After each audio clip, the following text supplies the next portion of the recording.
Hey there, everybody. Welcome to Fans Talk TNA. This is Nick. I'm here with you to recap and review the January 26th episode of Impact Wrestling. Without further ado, let's jump right into it. We kicked off things with Hardy versus Hardy. Jeff came out, wanted answers from Matt. Matt essentially told him that he was now in Matt's shadow. A little back and forth between Matt and Jeff. Rebby got involved. Tyrus is out there holding Maxwell. And we got a setup for a world title match for the main event. Won't get into that too much right now. We'll say that for the end. Moving on from that, we had Feast or Fire this week. A whole bunch of dudes volunteered to get in the ring. Some pretty decent action overall. Essentially, we got our four winners. Grado got the first case.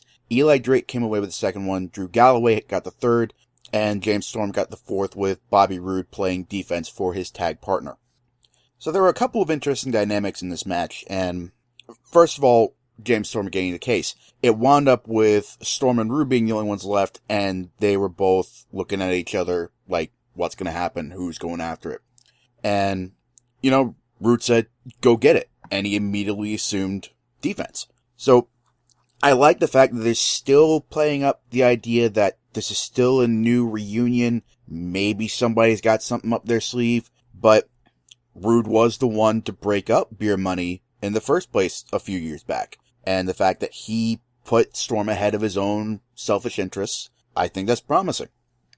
Eli Drake also, the way he and Jesse both went after cases, and Robbie E was interfering with Jesse, Jesse was calling for help, and Eli paused for a second, looking at Jesse, looking at the case, looking at Jesse, looking at the case, and he chose the case.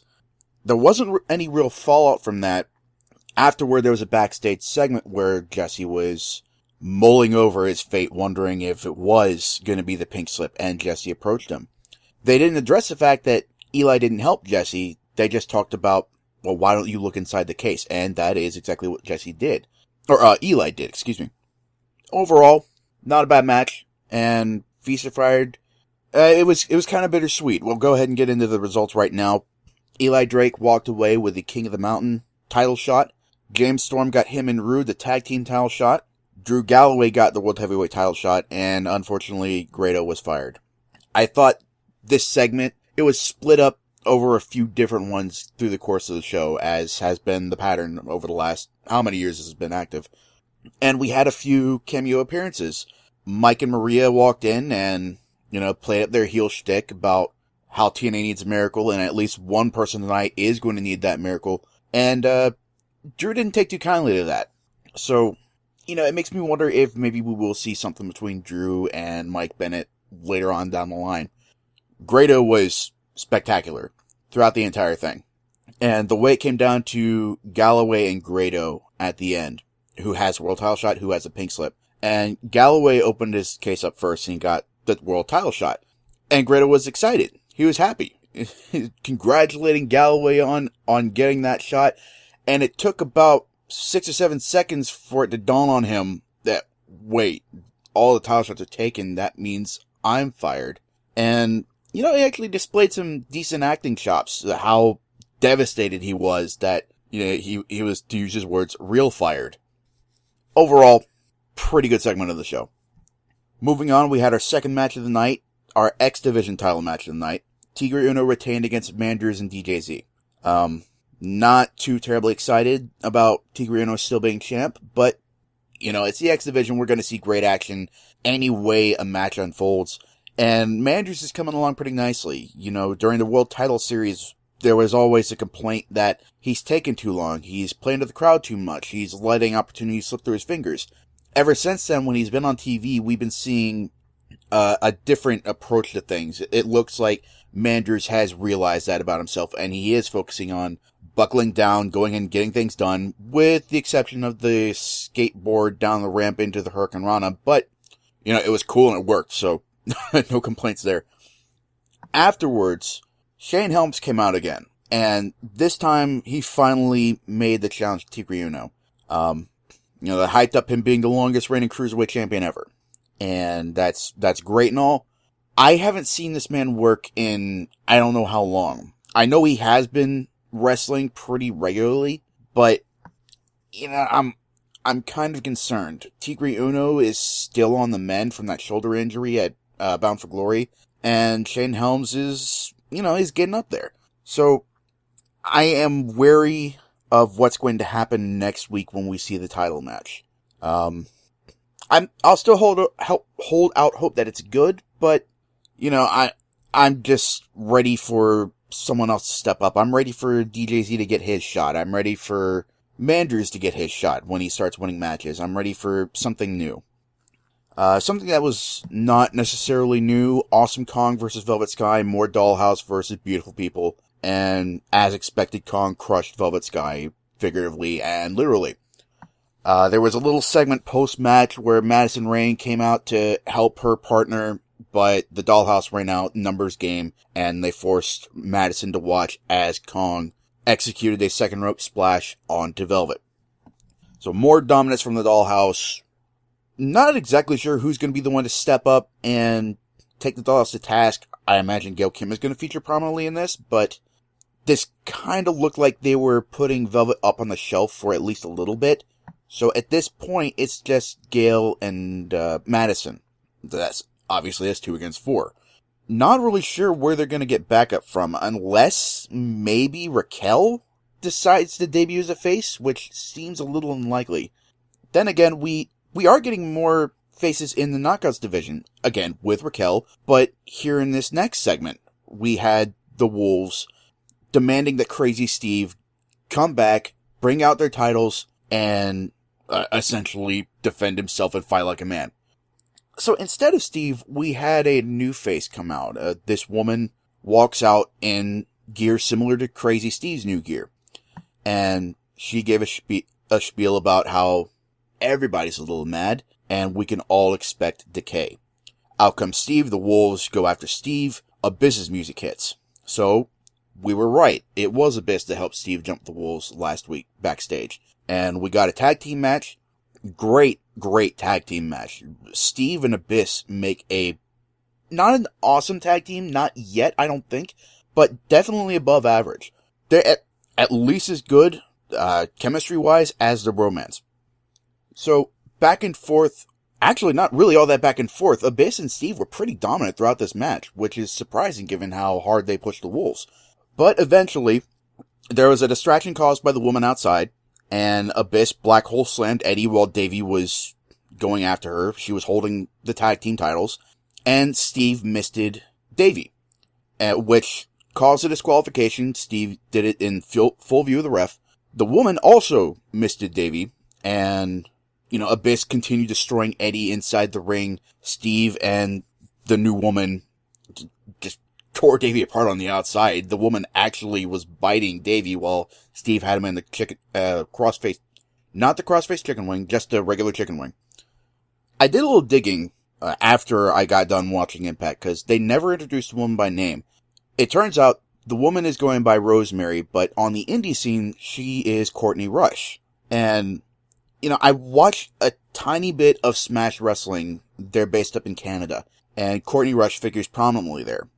And she's been doing something a little similar for a while now, but I didn't make the connection because I think she's cut her hair between what she was doing in Smash and what she's doing now. So it didn't immediately click with me, but turns out that's who it is. So I'm excited because Courtney Rush is a better than good wrestler.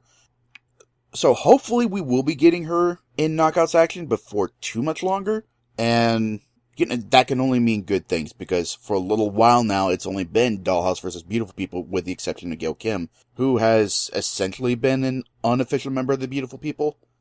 More faces, a little more diversity, a little new blood, definitely won't hurt anybody. So we got the main event to wrap things up, and it was going to be Jeff versus Matt, but before the match even got rolling, Bram and EY ran out, and immediately started jacking Jeff up. Matt did nothing to help his brother, and from there on, it was just chaos. Beer Money came out to run off Bram and EY. The Decay ran out to attack Beer Money, and those two teams fought their way backstage.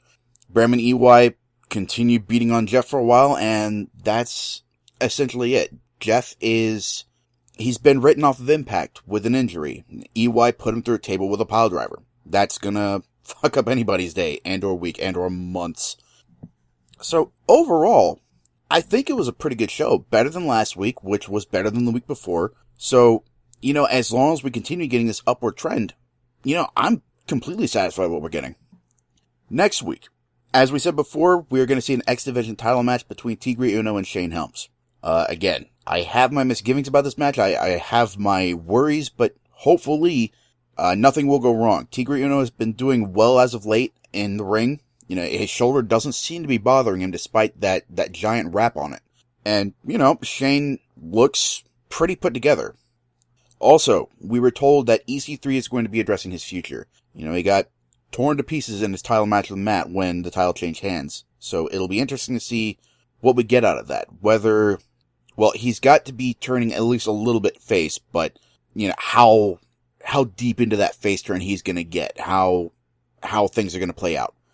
And also on the website, it is being advertised we are going to be seeing a Hardcore War, which is essentially going to be an 8-man tag match between Beer Money and the Wolves versus Bram, Eric Young, and The Decay.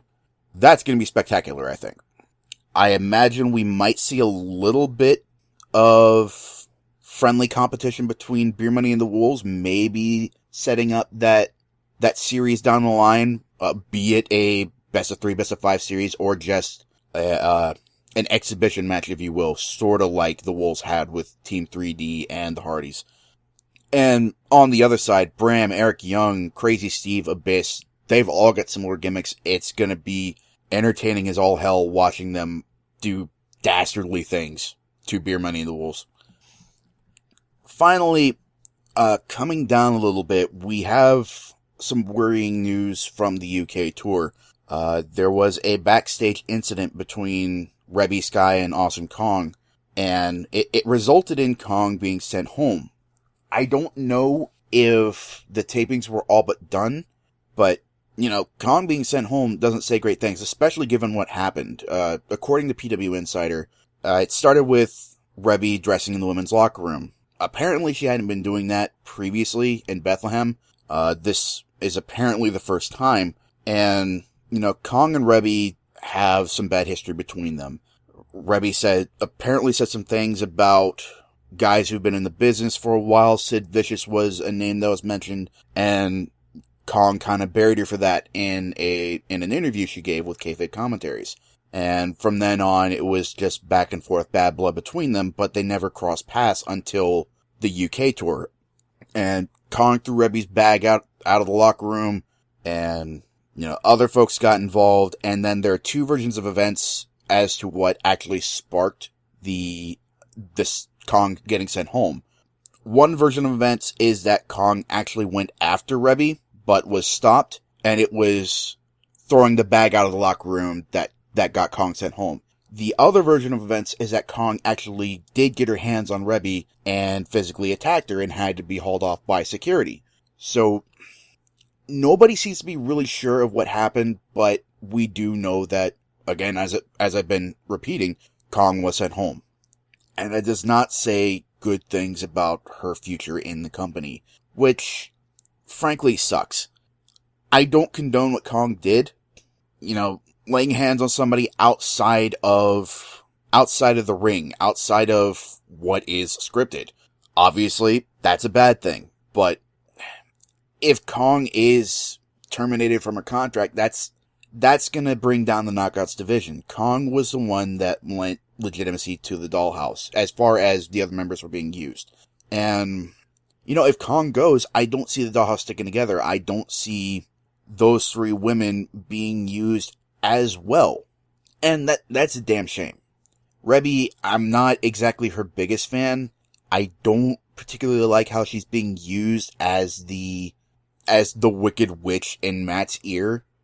I've really warmed up to Matt's heel turn. He's been fantastic on social media, the way he's been selling this, but, the fact that it looks like the story they're telling is Rebby is the one that's pushing Matt to do all these things, and, I don't really like that. If Matt is going to be a bastard, just let him do that of his own initiative. The same thing with Jeff Jarrett bringing in GFW to invade TNA. If that's gonna happen, have Jeff initiate it. Don't have Karen be the monster and be the one whispering in Jeff's ear. TNA is bad about that. But, all around, it's a bad turn of events. Just so we don't end on that negative a note, we have been seeing better things out of TNA. The quality of the programming has been improving, and the ratings have reflected that, I think. Ratings have been ticking upward week after week. So, props to TNA, props to Pop TV. Hopefully this continues. We got a few plugs before we close out. First of all, our Patreon. We've been talking about it for weeks now. We do have a Patreon, patreon.com/fanstalkpodcast. And, if you subscribe, if you pledge at least $1 a month, you become a member of our Squared Circle of Trust. And you're going to get a bunch of fun perks. You're going to get early access to our content. And you're also going to be getting access to the entire archive that's not completely available on iTunes and other podcatchers like that. So we're also going to be putting up more exclusive content. So if you hop on a Patreon, you're going to see all of what you'll get with different amounts that you can pledge. You can find out more, head to fanstalktna.com and click on the big green button up top. Also, if you listen to our services through iTunes or Stitcher or whatever other podcatcher you've got, why not leave us a review? Tell us what you think about the show, what you think about our other shows. And, leave some stars. Tell us what you think. And as far as feedback goes, social media, the best way I think is to get in touch with us on Twitter, at Fans Talk Podcast, or if you want to get at me personally for Fans Talk TNA, at Atomic Geek. So that is all for plugs. Again, this is Nick. I will be back next week, and I hope you will be as well. Take care, y'all. Fans Talk TNA is part of the Fans Talk Podcast family and can be found at fanstalktna.com. The Fans Talk Podcast family is a subsidiary of Tiger Creative, LLC.